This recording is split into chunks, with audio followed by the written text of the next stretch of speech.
আজকের ভিডিওটি মূলত নবম শ্রেণীর শিক্ষার্থীদের জন্য। এটি মূলত তাদের বিজ্ঞান অনুশীলনী বইয়ের 53 থেকে 57 নং পৃষ্ঠা পর্যন্ত। চলো তাহলে আমরা দেখে আসি তোমাদের চতুর্থ ও পঞ্চম সেশন থেকে এই অধ্যায়ের সম্পূর্ণ আলোচনা কি হতে পারে। দেখো, চতুর্থ ও পঞ্চম সেশন বিভিন্ন ধরনের ভূমিরূপ সৃষ্টির প্রক্রিয়া তো জানা গেল, এটা আমরা তৃতীয় সেশনে জেনেছি, অর্থাৎ আগের ভিডিওতে। তোমরা কি জানো বাংলাদেশের ভূমিরূপ কিভাবে সৃষ্টি হয়েছে? এখানে একটা তোমাকে প্রশ্ন করছে, তাহলে আমরা আলোচনা করব বাংলাদেশের ভূমিরূপ কেমন। বাংলাদেশ ও তার চারপাশের এলাকার মানচিত্র দেখে অনুমান করার চেষ্টা করো, অর্থাৎ বাংলাদেশের ভূমিরূপটা কেমন। অর্থাৎ এখানে আছে ভুটান, এখানে আছে বাংলাদেশ, এরপরে মিয়ানমার, ইন্ডিয়া তো চারপাশে আছেই, তাই না? তাহলে চলো আমরা এই প্রথম যে প্রশ্নটি, অর্থাৎ বাংলাদেশের ভূমিরূপ কেমন মানচিত্র দেখে অনুমান করে আসো, এর সমাধানটা কেমন হবে। দেখো, আমি এখানে পড়ে নিলাম। দক্ষিণ এশিয়া বা বিশ্ব মানচিত্রে লক্ষ্য করলে দেখা যায় বাংলাদেশের দক্ষিণ এশিয়ার উত্তর পূর্ব অংশে অবস্থিত। বাংলাদেশের উত্তরের সীমানা থেকে কিছুটা দূরে হিমালয় পর্বতমালা এবং দক্ষিণে রয়েছে বঙ্গোপসাগর। পশ্চিমে ভারতের পশ্চিমবঙ্গ, পূর্বে ভারতের ত্রিপুরা, মিজোরাম রাজ্য এবং মিয়ানমারের পাহাড়ি এলাকা। মানচিত্র লক্ষ্য করলে আরো দেখা যায় বাংলাদেশের অসংখ্য নদ নদী পরিবেষ্টিত। এই মানচিত্রটা তোমাদের বইতে দেওয়া আছে। এরপর দেখো, মানচিত্র থেকে প্রাপ্ত তথ্য অনুযায়ী এটি অনুমান করা যায় যে বাংলাদেশের দক্ষিণ পূর্বাঞ্চলের পাহাড়সমূহ এবং মধ্যভাগের বিস্তীর্ণ সমতল ভূমি, এই দুটি ভূমিরূপ সৃষ্টির সাথে সরাসরি হিমালয় পর্বতের সম্পর্ক রয়েছে। এখানে প্রথমে ভূমিরূপ অর্থাৎ পাহাড়সমূহ গঠিত হয়েছে বলের প্রভাবজনিত বিকৃত বা ভাঁজ প্রক্রিয়ার মাধ্যমে টারশিয়ারি যুগের হিমালয় পর্বত গঠনের সময়। আর দ্বিতীয় ভূমিরূপ গঠিত হয়েছে শিলার ক্ষয় কার্যের শেষ ধাপ অর্থাৎ অবক্ষেপণের মাধ্যমে। বাংলাদেশে অসংখ্য নদ নদী জালের মতো ছড়িয়ে ছিটিয়ে রয়েছে।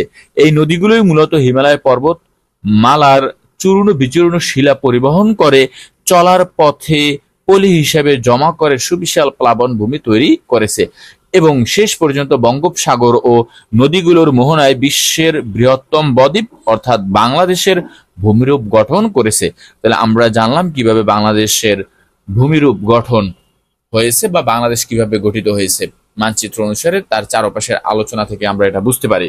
উপরের ছবিতে গুগল আর্থ থেকে বাংলাদেশ ও তার চারপাশের এলাকার মানচিত্র ভালোভাবে লক্ষ্য করো এবং বাংলাদেশের উপর দিয়ে কত নদী বয়ে গেছে তা খেয়াল করো। অবক্ষেপণের মাধ্যমে কিভাবে বাংলাদেশের ভূমিরূপ সৃষ্টি হয়েছে তা অনুসন্ধানী পাঠ বই থেকে পড়ে নাও এবং নিজেরা আলোচনা করো। তাহলে তোমরা অনুশীলনের বইটিও পড়ে নিও। এরপরে আমরা 54 নং পৃষ্ঠায় চলে যাব। এবার ভেবে দেখো তো, ভূমিরূপ তৈরির এই প্রক্রিয়ার সাথে বাংলাদেশের স্থানীয় প্রযুক্তি অর্থাৎ মাটি এবং সনের তৈরি বাড়ি, টিনের ঘর, এই ধরনের বাড়ির ডিজাইন গড়ে ওঠার কোনো সম্পর্ক আছে? দলে আলোচনা করে নিচে তোমার উত্তর লেখো। তাহলে এই জায়গায় 54 নং পৃষ্ঠায় তোমার উত্তরটা কেমন হবে তা আমরা বলে আসি। চলো দেখো, বাংলাদেশের ভূমিরূপ তৈরির প্রক্রিয়ার সাথে স্থানীয় প্রযুক্তি অর্থাৎ মাটি এবং সনের তৈরি, এটা হবে সনের, হনের না, সনের তৈরি টিনের ঘর, এই ধরনের বাড়ির ডিজাইন গড়ে ওঠার কোনো সম্পর্ক আছে কিনা দলে আলোচনা করে নিচের উত্তর লিখো। তাহলে চলো আমরা নিচের উত্তরটা দেখি কি লেখা আছে। বাংলাদেশের ভূমিরূপ তৈরি হয়েছে ক্ষয়কার্যের শেষ ধাপ অবক্ষেপণ প্রক্রিয়ায়। এই প্রক্রিয়ায় নদীতে পলি জমা হয়ে বিস্তীর্ণ প্লাবনভূমি গঠিত হয়েছে। এই ভূমিরূপ গঠন প্রক্রিয়ার উপর ভিত্তি করে বাংলাদেশের স্থানীয় প্রযুক্তি অর্থাৎ মাটি সনের তৈরি বাড়ির ডিজাইন গড়ে উঠেছে। এসব ঘর তৈরিতে যেসব নির্মাণ সামগ্রী প্রয়োজন, প্লাবন ভূমিতে তার প্রাচুর্যতাও রয়েছে। অর্থাৎ উর্বর মাটির বাঁশ, সন, পাটকাঠি, গোলপাতা ইত্যাদি প্রচুর পরিমাণে জন্মে এবং ঘরের দেয়াল তৈরির জন্য প্রয়োজনীয় শক্ত এঁটেল মাটিও এখানে সহজলভ্য। এছাড়া টিনের ঘরের খুঁটি, রুয়া, পাইর ইত্যাদি তৈরির জন্য কাঠ, বাঁশ এদেশে উল্লেখযোগ্য পরিমাণে জন্মে। মূলত প্রধান নদ নদী বরাবর এবং অপেক্ষাকৃত নবীন বদ্বীপ ভাঙন প্রবণ অঞ্চলে লোকজন ঘর বাড়ি তৈরিতে খুব বেশি অর্থ খরচে উৎসাহী হয় না। এজন্য এ সকল এলাকার ঘর বাড়িগুলো প্রায় মাটি ও কাদা লেপা, পাটকাঠির বেড়া এবং সনের ছাউনি হয়ে থাকে। অর্থাৎ যে অঞ্চলে বেশি ভাঙন থাকে ওই অঞ্চলের মানুষ বেশি ঘর বাড়ি তৈরিতে অর্থ ব্যয় করে না, কারণ তারা জানে যে কোনো সময় আবার তাদের এই নদীর গর্ভে তাদের বাসস্থান হারিয়ে যেতে পারে। তাই এরপরে তোমরা এই প্রশ্নগুলো দেখে নাও। আমরা বাড়ি ঘর নির্মাণের ক্ষেত্রে অনুসন্ধানী পাঠ তাপ শক্তি কি, এই প্রশ্নটি নিয়ে আলোচনা করব এবং সব জায়গায় গিয়ে তাপ শক্তি সম্পর্কে আলোচনাটা একটু আমরা করে আসি। দেখো, তাপ শক্তি মূলত শক্তির রূপান্তর সম্পর্কে আলোচনা করব, এরপরে আমরা ষষ্ঠ সেশন নিয়ে আলোচনা করব। দেখো, তাপ সঞ্চালন কিভাবে হয়, কোনো বস্তুতে কি পরিমাণ তাপ সঞ্চালিত থাকে, তাপের প্রবাহ কিভাবে ঘটে, অর্থাৎ তাপ সঞ্চালন কাকে বলে। তাপ সঞ্চালন বলতে তাপের এক স্থান থেকে অন্য স্থানে স্থানান্তরকে বোঝায়। মূলত তাপ সঞ্চালন তিন ভাবে হয়: পরিবহন, পরিচালন, বিকিরণ, যেটা তোমরা ছোটবেলাও শিখে আসছো। পরিবহন, যখন কোনো কঠিন পদার্থের মধ্য দিয়ে তাপ এক স্থান থেকে অন্য স্থানে যায় তখন পরিবহন হয়। পরিচলন, তরল ও গ্যাসীয় মাধ্যম। আর বিকিরণ হচ্ছে কি, বায়ু শূন্য বা কোনো মাধ্যম ছাড়াই যখন তাপ এক স্থান থেকে অন্য স্থানে সঞ্চালিত হয় তখন আমরা বিকিরণ বলে, যেরকম সূর্যের আলো, লাইট এর আলো, তাই না, এগুলো হচ্ছে বিকিরণ পদ্ধতি। এবার বলা আছে তাপের প্রবাহ, দুইটি বস্তুকে পরস্পর সংস্পর্শে নিলে যে বস্তুটি তাপমাত্রা বেশি সে বস্তু থেকে তাপ কম তাপমাত্রার বস্তুর দিকে প্রবাহিত হয়। যতক্ষণ পর্যন্ত বস্তু দুটির তাপমাত্রা সমান না হয় ততক্ষণ পর্যন্ত তাপের প্রবাহ চলতে থাকে। এর জন্য আমরা ফ্রিজ থেকে কোনো কিছু যদি বের করি তাহলে দেখা যায় তার উপরে শিশির জমে। এরপরে দেখবো আমরা এবার নিজেদের বাড়ির নকশা করার পালা। তাহলে আমরা চলো দলে বসে আলোচনা করার সিদ্ধান্ত নাও কি কি উপাদান ব্যবহার করা হবে, অর্থাৎ তোমার বাড়ি তৈরির বা নকশায় কি কি উপাদান ব্যবহার করবে, এটা হচ্ছে ক নং প্রশ্ন। খ নং প্রশ্ন, কি ধরনের ডিজাইন করলে তা বাংলাদেশের জন্য বা বাংলাদেশের প্রেক্ষিতে পরিবেশ বান্ধব হবে বলে মনে করো, তা তোমরা এখানে লিখবা। এবার সপ্তম সেশনে তোমার গাণিতিক কিছু তথ্য দেওয়া আছে, এই গাণিতিক সমাধান করতে হবে মূলত তোমাদের অনুসন্ধানী বই থেকে। সুতরাং তোমরা অনুসন্ধানী বই থেকে এই তাপ গতিবিদ্যা অর্থাৎ তাপ গতিবিদ্যার তিনটি সূত্র আলোচনা করবা, অর্থাৎ অনুসন্ধানী বই থেকে এটা আলোচনা করবা। আমরাও এখানে কিছু অঙ্ক নিয়ে আসব। তাহলে চলো প্রথমেই আমরা 55 এবং 54 নং যে পৃষ্ঠায় দুটি প্রশ্ন আছে এর প্রশ্ন দুটির উত্তর দিয়ে আসি। দেখো, ক নং প্রশ্ন, নদীমাতৃক বাংলাদেশের বেশিরভাগ অঞ্চল সমতল হলেও এখানে বেশ কিছু ভূমিরূপে এর অঞ্চল আছে, যেরকম পাহাড়, হাওর, চর, উপকূল। এসব এলাকার বাড়িঘর নির্মাণে উপকরণের প্রাপ্যতার ভিন্নতাও রয়েছে, তেমনি বাড়িঘর নির্মাণেরও নিয়ামক যেরকম প্রাকৃতিক দুর্যোগ, তাপমাত্রা, বৃষ্টিপাত ইত্যাদির বিভিন্নতা রয়েছে। ফলে দেশের বিভিন্ন অঞ্চলের বাড়িঘরের বৈশিষ্ট্য এবং স্বাতন্ত্র্যতা লক্ষ্য করা যায়। আমাদের নির্বাচিত বাড়িটি নদীর তীরবর্তী ও ভূমিকম্প প্রবণ অঞ্চলের উপযোগী করে নকশা করা। এক্ষেত্রে বিবেচ্য বিষয়গুলো হচ্ছে তাপের পরিবহন, সহজলভ্যতা, নিরাপত্তা ও ব্যয়। কাঠের তাপ পরিবহনের ক্ষমতা কম, তাই তীব্র গরমে ঘরের ভিতরে কম গরম এবং শীতে কম শীত অনুভব হয়। উপাদানটি পরিবেশ বান্ধব এবং প্রাকৃতিক দুর্যোগের সময় বাড়িটি হস্তান্তরযোগ্য ও মেরামত যোগ্য। গৃহপালিত পশু পাখিদের জন্য তা নিরাপদ। তাহলে নির্বাচিত উপকরণগুলো কি কি আছে দেখো তো। আমাদের বাড়ির জন্য নির্বাচিত উপকরণ হলো কাঠ, ইস্পাত, টিন।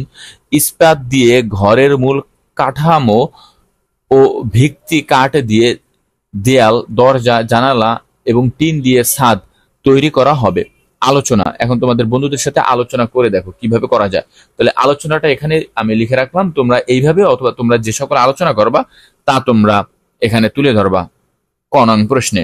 এরপরে খ নং প্রশ্ন দেখো, কি ধরনের ডিজাইন করলে বাংলাদেশের প্রেক্ষিতে সবচেয়ে পরিবেশ বান্ধব ডিজাইন হবে, তা তোমার খ নং প্রশ্নের উত্তরে লিখতে হবে।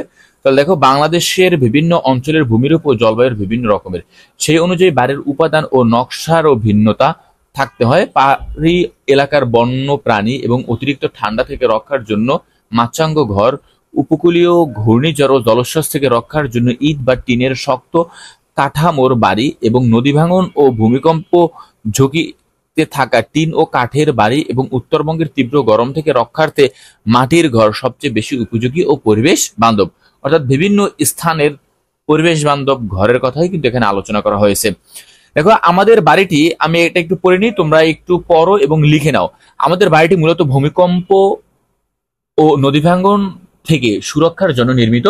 বাংলাদেশ নদীমাতৃক দেশ, নদীর তীরবর্তী এলাকার বাড়িগুলোতে নকশা এমন হওয়া উচিত যাতে করে বাড়িটির কাঠামো ক্ষতিগ্রস্ত হলেও তাতে ক্ষয়ক্ষতি না হয়। যেমন বাংলাদেশের মুন্সিগঞ্জ অঞ্চলে টিনের বাড়িটি ব্যবহার করা হয়।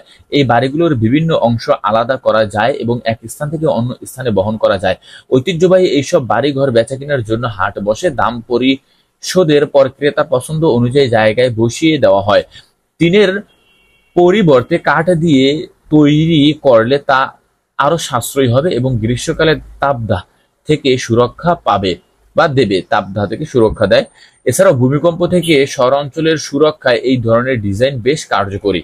এরপর একটা ঘরের ডিজাইন আমি এখানে কাঠের ঘরের, এখানে দেখো অনেক উঁচু স্থানে একটা ঘর নির্মাণ করা হয়েছে, এর চিত্র দেওয়া আছে। এবার দেখো কাঠ ও টিনের এই ঘরগুলো একচালা, দোচালা, চৌচালা হয়ে থাকে। বাড়ির নকশা পর্যাপ্ত আলো বাতাস চলাচলের জন্য দক্ষিণ পশ্চিম দিকে জানালা দেওয়া হয়। গ্রীষ্মকালে নদী তীরবর্তী অঞ্চলে দক্ষিণ পশ্চিম থেকে উত্তর পূর্ব দিকে মৌসুমী বায়ু প্রবাহ হয়। এছাড়া বাড়ির ভিতরের গরম বাতাস ও হালকা হয়ে উপরে বের হয়ে যেতে পারে, এর জন্য ভেন্টিলেটর দেওয়া হয়। বাড়িটির মূল কাঠামো শক্ত ও মজবুত করার জন্য পর্যাপ্ত কাঠের ভীম এবং স্তম্ভ ব্যবহার করা হয়।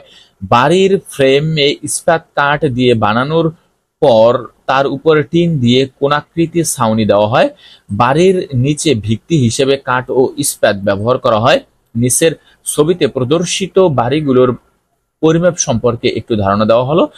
এই বাড়িগুলো তৈরিতে কাঠ, টিন, লোহার রড, পেরেক ইত্যাদি ব্যবহার করা হয়।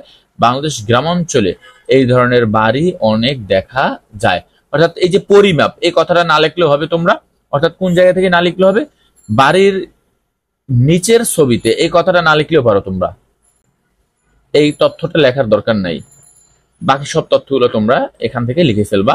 তাহলে তোমাদের যে দুটি প্রশ্ন ছিল এই অধ্যায়ের সর্বশেষে ক এটি এবং এটি খ, দুটি প্রশ্নের উত্তর আমরা দিলাম। এরপরে এটা হচ্ছে তোমাদের সপ্তম ও অষ্টম সেশন, মূলত তোমাদের অনুসন্ধানী বই থেকে পড়তে হবে। এরপরে 58 নং পৃষ্ঠায় এই অনুসন্ধানী বইয়ের অঙ্ক সংক্রান্ত কিছু তথ্য দেওয়া আছে, এটা তোমরা শিখে নিবা। তাহলে 57 নং পৃষ্ঠা পর্যন্ত শেষ, অর্থাৎ এই অধ্যায়টিও আমাদের শেষ হলো। আগামী ভিডিওতে আমরা পরবর্তী অধ্যায় নিয়ে আলোচনা করব। তোমরা ধারাবাহিক সমাধান পেতে জয়েস লাইব্রেরিটি শেয়ার করে রাখতে পারো, কারণ আমরা নতুন কারিকুলামের সকল বইয়ের সমাধান জয়েস লাইব্রেরিতে দিয়ে থাকি।